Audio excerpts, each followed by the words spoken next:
Now, there are a few Nigerian restaurants dotted around London, but every new one that is open still manages to get my colleague Peter Okwoche excited.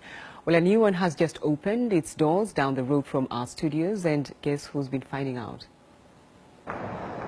Ikoyi, the name of a fancy suburb in Lagos, Nigeria.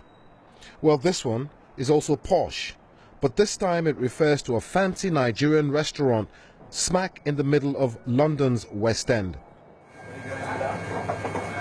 It's the brainchild of friends Jeremy Chan and Ire Hassano Dukale, who say they want to create a fusion of recipes that will attract not only Africans, but introduce others to the continent's delicious dishes. More of the focus was opening London to this cuisine as opposed to having a place for West Africans to come. But I think we will embrace West Africans, and I think they will come as a byproduct of what we are. But we didn't set out to be a restaurant that was just for West Africans. So that's the idea. But what do the diners make of the real deal? It's great to see Nigerian food making it here in the UK. I've been to Lagos a couple of times, tried out some food there, so it's a different take, but I think it's worked really well so far from what I've had. Beef suya, some kind of Eforiro style side. Yeah, it's going really well. I think it's great. I think Nigerian food needs to be experienced by everyone, really, and I think it's great that it's accessible now. So having it right at the centre of London makes it accessible to everyone. They're not just targeting Nigerians.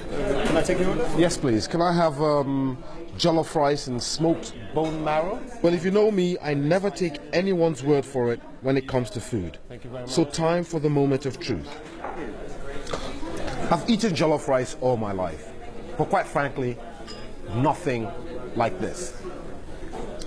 It's quite peppery, which is normal with us Nigeria, but you know, the carrots are different. But I guess the seasoning is what makes this one stand out. Nigerian restaurants abound in London. Ikoyi aims not to improve on them, but to be different. We won't look at any recipes. We won't look at how a Nigerian cooks it or a Ghanaian cooks it. We'll just look at the ingredient and we'll say, how can we make this ingredient stand out and just shine as a product? So we'll take some inspiration from some traditional dishes, like banger soup, for instance, and we'll apply those flavors into a bisque, which will be served with the prawn. Well, for me, it's just so pleasing to have a little bit of home away from home.